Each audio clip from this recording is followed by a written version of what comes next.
Olá, amigos do canal Vista Pátria, quem fala é Alan Frutuoso. Vamos ao nosso Vista Pátria Notícias do dia 7 de junho.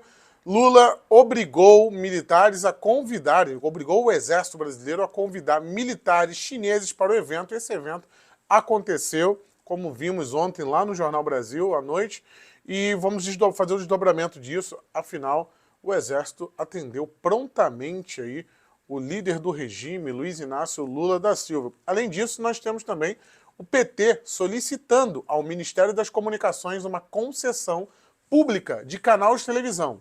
Terá agora um canal oficial para o PT, instituindo, assim, de fato, uma ditadura. Vamos entender, né, como funciona, porque um partido político com um canal de televisão é a primeira vez que nós veremos isso aqui no Brasil. E o Supremo Tribunal Federal retoma o julgamento do marco temporal. Bandidos queimam caveirão blindado da Polícia Militar no Rio de Janeiro. O governador se pronuncia sobre isso. Também tivemos a mesa da diretora da Câmara dos Deputados confirmando a cassação de Deltan Dallagnol. Teve comemoração em Paris após essa cassação do Deltan. E STF anula a apreensão de quase 700 quilos de cocaína. Vamos entender todos esses casos agora no seu Vista Pátria Notícias. Meus amigos, o Exército publicou na sua página, né, a visita dos oficiais generais chineses ao Brasil. Na verdade, são 17 oficiais generais e um coronel do exército chinês que vieram ao Brasil, e foi revelado, né, pela Folha de São Paulo, hein? Não é nenhuma oposição, não. Foi a própria Folha de São Paulo que divulgou que o general Estevão Teófilo, chefe do Comando de Operações Terrestres do Exército e membro do alto comando, foi obrigado pelo general Tomás Paiva, teve que engolir a seco, caladinho, ficar quieto e cumprir as ordens do Lula, que era para convidar os chineses para participarem do primeiro seminário internacional de doutrina militar terrestre, e conforme aí foi divulgado pela Folha.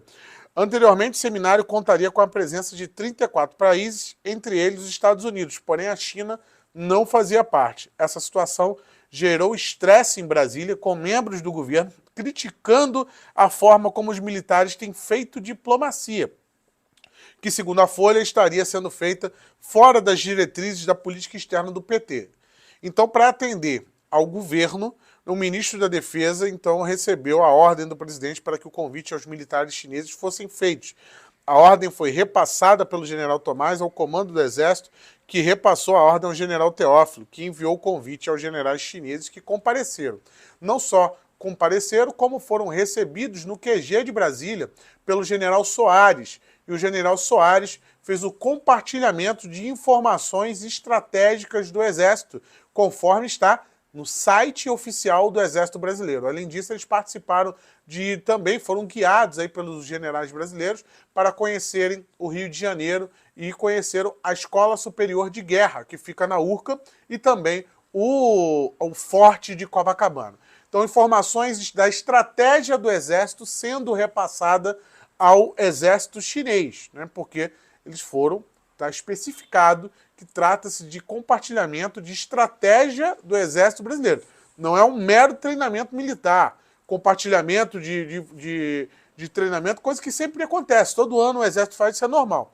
Não, o Exército fez questão de colocar no seu site que está compartilhando estratégia com o Exército chinês. Vale lembrar que muitos generais, como o general que foi ministro do Bolsonaro, esteve na CREDEM, na Comissão de Relações e Defesa Nacional, Relações Exteriores e Defesa Nacional da Câmara dos Deputados, para dizer que a China iria entrar em guerra com os Estados Unidos. E agora essa sinalização do governo que faz aí ao alinhamento, né, no caso de guerra, alinhamento à China, inclusive compartilhando informações do Exército Brasileiro com eles. Tá? Então, como ficou claro pela Folha de São Paulo, o Lula não estava gostando dessa política diplomática do Exército. Então, como é um exército que atende a governos e não ao Estado, diferentemente do que diz o próprio general Tomás Paiva, o Tomás Paiva foi como uma cadelinha, né, lá a chamar o exército chinês. E a cadelinha Tomás Paiva também está aí de acordo com o que fala o Superior Tribunal Militar, que durante uma entrevista à CNN declarou que está alinhado ao governo Lula e não ao Estado. Total confiança do presidente Lula. Os comandantes, o ministro da Defesa, todos, os chefes do Estado-Maior Conjunto, todos estão completamente aliados com o atual governo, cumprindo as suas determinações, os seus planos de governo, ajudando naquilo que é possível para cada um deles, e todos já readquirido total confiança do presidente Lula. Isso eu não tenho dúvida e já tive a oportunidade de testemunhar isso pessoalmente, conversando com o presidente Lula. Então, mais uma vez, cai por terra esse papo furado, né, de que o Exército atende ao Estado brasileiro. Eles estão, como falou, o presidente do STM estão aliados ao governo Lula, e ele esteve com Lula e viu que o Exército e os demais militares também estão demonstrando essa confiança, que parece ser uma confiança muito mais do Tomás Paiva do que o próprio Exército brasileiro. Tá? A opinião dele, ele tomou de assalto o Exército, deu uma rasteira no Arruda, né, da forma que foi, discursando no Comando Militar do Sudeste, e está claro aí, né, como a cadelinha chinesa funciona. Pessoal, peço que você se inscreva nesse canal. Se você quer jornalismo com viés de direita de verdade, né, inscreva-se nesse canal, apoie o nosso trabalho. Lembrar que, para você ter opinião na internet hoje, você é sujeito à cadeia. Então, se você apoia o meu trabalho, você se inscreva, deixe o gostei, compartilhe esse vídeo. E se você puder apoiar financeiramente também o meu trabalho, ajuda a pagar os processos que com certeza virão aí com esse vídeo. Mas a verdade tem que ser dita. Então você pode colaborar através do Pix, que está no primeiro comentário. Vamos para a próxima pauta. A próxima pauta é o PT solicitando uma concessão de canal de televisão, indo de acordo com a diretriz de planejamento do partido para a consolidação de um partido único no Brasil. O PT solicita ao Ministério das Comunicações um canal de televisão. E foi feito um levantamento de 49 canais que estão vagos, estão com as suas frequências vagas e poderiam ser concedidas ao PT. E aí você questiona, mas, Alan, pode isso? Um partido político ter um canal de TV com concessão pública? Moralmente você sabe que não. Moralmente você sabe que isso é um aparelhamento das comunicações, assim como fazem aparelhamento do Estado inteiro. Mas o PT diz o seguinte, né? O PT enviou essa matéria está inclusive no portal Vista Pátria, né? Que está o link aí na descrição do nosso site. O PT enviou o pedido ao Ministério das Comunicações na última terça-feira, ontem, dia 6, né? Para ter direito a seu próprio canal de TV e rádio. No pedido assinado pelo presidente do partido, né, Gleisi Hoffmann, e pelo secretário de Comunicação, Gilmar Tato, a legenda solicita que lhes sejam alocadas concessões que estejam vagas, ou seja, já existentes, mas não utilizados. Como eu falei, são 49 ao todo. Caso o Ministério atenda o pedido, o PT será o primeiro partido brasileiro a contar com seu próprio canal de televisão.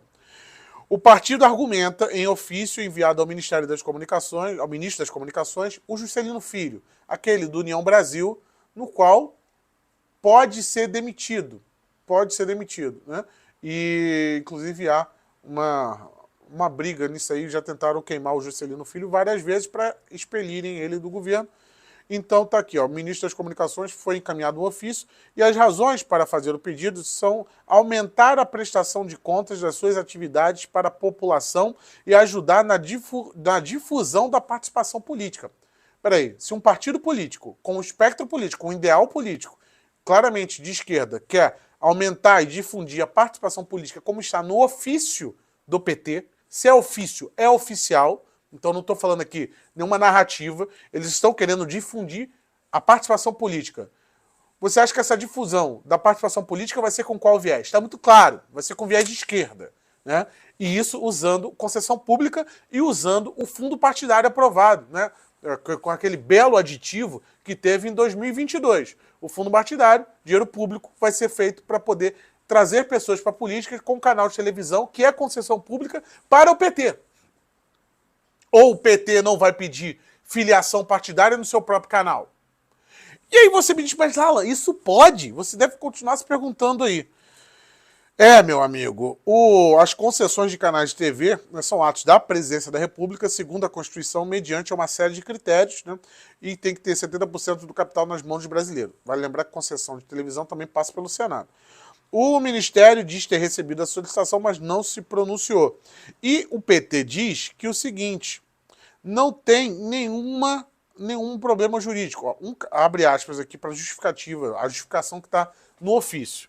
Um canal de comunicação próprio do Partido dos Trabalhadores possibilitaria o cumprimento de um dever constitucional, legal e estatutário, oportunizando uma participação política para além do simples ato de votar, adotando-se uma verdadeira pedagogia de participação político-partidária.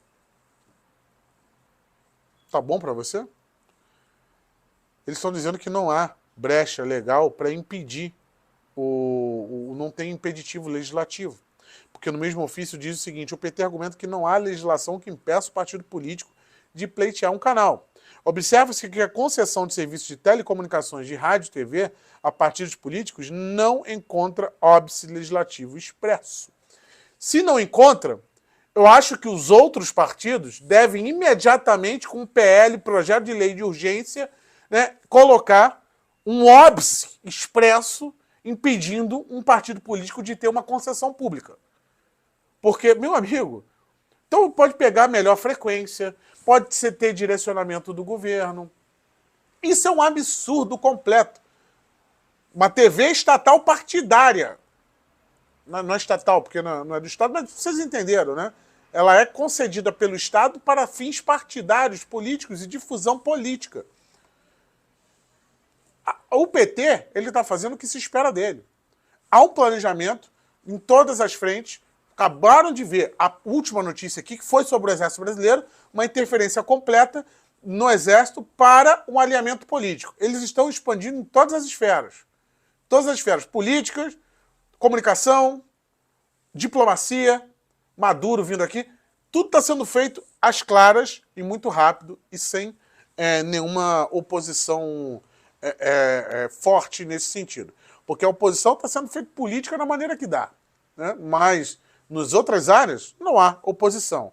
Isso aqui é um escárnio com a cara da sociedade, né? Não falar contra isso, nenhum partido ter vindo a público falar contra isso imediatamente já é um escárnio. Mas foi ontem à noite esse pedido, espero que tenha uma reação da sociedade quanto a isso, uma reação, né, expressando, né, fique claro que hoje em dia o óbvio tem que ser dito, não uma reação violenta, uma reação expressando a contrariedade a esse posicionamento. Né? Porque se deixar vai. Se deixar, passa. O STF retoma hoje o julgamento do marco temporal. O marco temporal, vale lembrar, teve um projeto de lei de urgência que foi aprovado na Câmara dos Deputados. Mas ocorre também um julgamento no Supremo Tribunal Federal para liberar, né, o marco temporal, criar uma verdadeira absurdo jurídico, uma insegurança jurídica tremenda. E o plano do Lira aí era justamente tirar isso de pauta, o governo não conseguiu. Já que o governo não conseguiu tirar de pauta, o Lira foi lá e pautou e aprovou o marco temporal. Inclusive tem videozinho de atores, né, reclamando disso, reclamando do marco temporal, dizendo que o clima acabou, né, estão chateados com o Lula, fizeram uma petição para o Lula mexer nisso aí. O que o Lula pode fazer é vetar o marco temporal, e aí o Congresso vai lá e derruba o veto. Né? E eles estão apostando no Senado para não ter a maioria para a derrubada do veto no Senado. O Senado né, vai ser muito importante as eleições, se tiverem eleições justas, vai ser muito importante a eleição de 2026 para o Senado, né, porque vai trocar 2 senadores por estado. Então tem a retomada, tem muitos índios em Brasília nesse exato momento, os índios estão acampados lá, colocaram grade em tudo, então o clima vai esquentar hoje à tarde com o julgamento do marco temporal, deve ter chuva de flechada de novo, como já aconteceu em outras épocas, tá? Mas eu duvido que algum índio termine preso como terminou o cacique Sererê. Vamos observar o julgamento hoje do marco temporal, que é importantíssimo, né, para que não seja aprovado isso, né, que não seja mexido nisso pelo Supremo Tribunal Federal, já que o Legislativo já está se mexendo para poder confirmar o óbvio, né? Confirmar que não pode ter expropriação de terra, porque o cara surge lá e fala, não, mas o meu tataravô há 500 anos atrás, não sei quem, estava aqui, tinha um cemitério indígena, então sua fazenda que está plantando soja aí não pode, tem que tirar fora. Porra, é um absurdo. Bandidos queimaram caveirão no Rio de Janeiro, né? O clima ficou tenso hoje no Rio, e os bandidos queimaram, na verdade foi nessa madrugada, lá no Batomuxi, na região da Praça Seca, né? Na região de Jacarepaguá, Tanque, ali aquela área no qual o Comando Vermelho avança forte para retomar as áreas dos grupos paramilitares que comandam a região, né? Tacaram, né, um coquetel Molotov e conseguiram inutilizar o caveirão, como vocês podem ver aí na imagem, né? E o governador Cláudio Castro chegou a falar sobre isso. Cláudio Castro está sofrendo muito aí nessa questão da segurança, muita perturbação, né? Um clima que vinha mais tranquilo após a virada do ano. Não sei o que mudou. Comente aqui embaixo o que mudou. Mudou o governo, o que mudou no início do ano, porque o crime organizado no Rio de Janeiro começou uma guerra expansionista, eles estão soltinhos, né? Então, não sei, você tem alguma sugestão aqui embaixo, o que mudou? Por que será que os bandidos estão mais ativos, estão trocando tiro, estão indo para cima da PM, Comando Vermelho querendo tomar a área do terceiro comando, a área dos grupos paramilitares? Comente aqui embaixo, quero a tua opinião. O que você acha que mudou? Por que será que aqueles bandidos estão assim? Porque eu não sei. Eu não sei, né? O governador Cláudio Castro falou o seguinte: nossa luta contra o crime é diária. Não vamos permitir que a bandidagem se crie aqui. Nada vai impedir o trabalho de policiais. Este ataque de hoje a um blindado que estava numa base do batalhão de Jacarepaguá é inadmissível. E já sabemos que se trata de uma represália à morte do chefe do tráfico na comunidade, atingido em confronto por policiais do batalhão. Já determinei ao comandante da PM que as tropas especiais permaneçam no terreno para localizar os responsáveis. É um ataque não só contra a polícia, mas contra toda a sociedade. Tá aí. Espero que os responsáveis sejam capturados, né, pelo grupo tático imediatamente, porque isso é uma zona, né? É um absurdo, e esse absurdo não pode continuar de jeito nenhum. Mas é interessante, né, você ver os policiais ali na linha de frente. Eu trouxe um vídeo aqui há pouco tempo atrás, mostrando um monte de bandido saindo do buraco, parecia rato saindo. E esse monte de bandido saindo, né, que foi uma apreensão da cúpula do terceiro comando puro, o TCP, fizeram essa apreensão lá foi Vigário Geral? Não, foi para lá de Lucas, né? Prenderam lá 13, prenderam a cúpula do terceiro comando, e o Comando Vermelho continua atacando, continua se expandindo.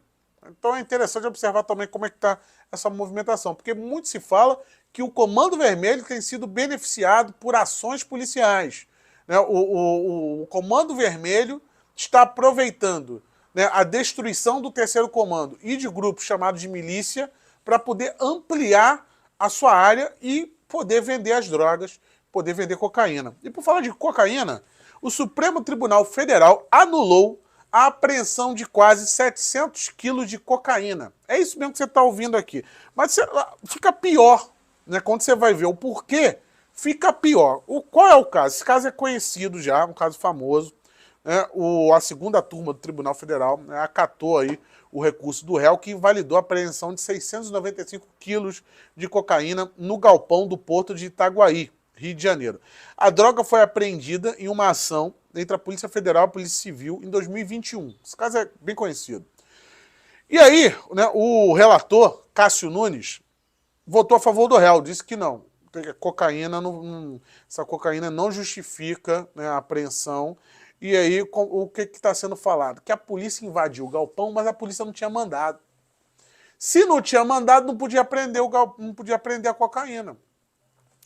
O Ministério Público diz o seguinte: não houve qualquer ilegalidade, tampouco invasão de domicílio. Por quê? O Ministério Público diz o seguinte: a dinâmica da operação policial bem mostra que o ingresso no galpão se alicerçou na presença razoável suspeita da prática de crime de tráfico de drogas, levando os policiais a empreender averiguações que robustecidas pela movimentação e demais circunstâncias atípicas identificadas nas proximidades do galpão, mostraram-se, ao final, exitosas, com a pronta apreensão de quase 700 quilos de cocaína, já em vias de ser remetidas ao exterior, e subsequente prisão em flagrante dos réus.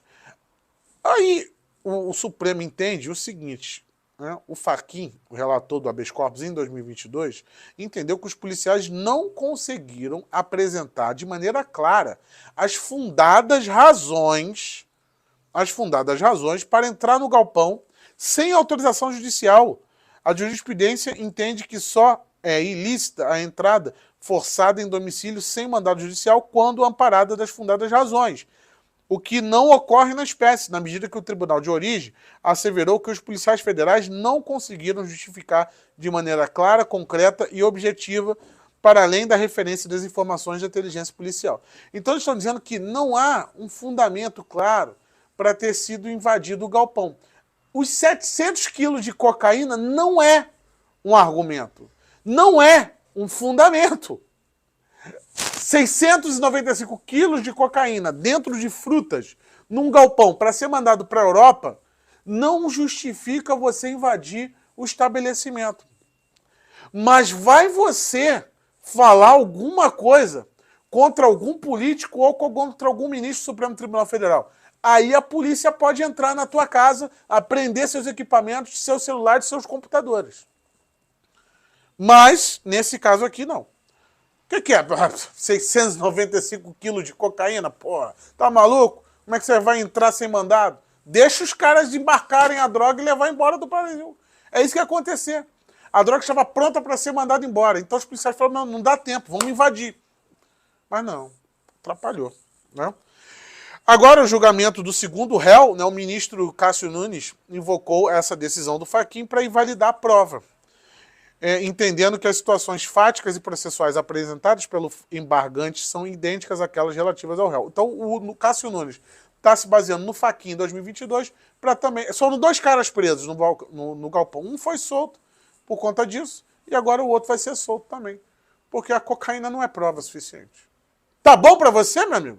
Se tá bom, deixa o gostei aqui. Mentira, deixa o gostei pelo meu trabalho aqui. Dá trabalho fazer isso, trazer a pauta, apurar, gravar tudo para vocês. Compartilhe esse vídeo com mais pessoas, né, porque realmente esse país está complicado. Mas devemos ter fé, porque sem fé a gente nem amanhece, nem sai da cama. Né? É importante. Muito obrigado a todos vocês que assistiram. Se você não conhece o meu trabalho e assistiu até agora, reforço mais uma vez o seu pedido de inscrição e compartilhe para mais um amigo se inscrever também nesse canal. Um forte abraço a todos vocês que me assistiram até aqui. Tendo qualquer notícia urgente, nós entramos com plantão aqui. Mas nos vemos à noite no Jornal Brasil. O link está aí no primeiro comentário. Clica aí e se inscreve. Forte abraço.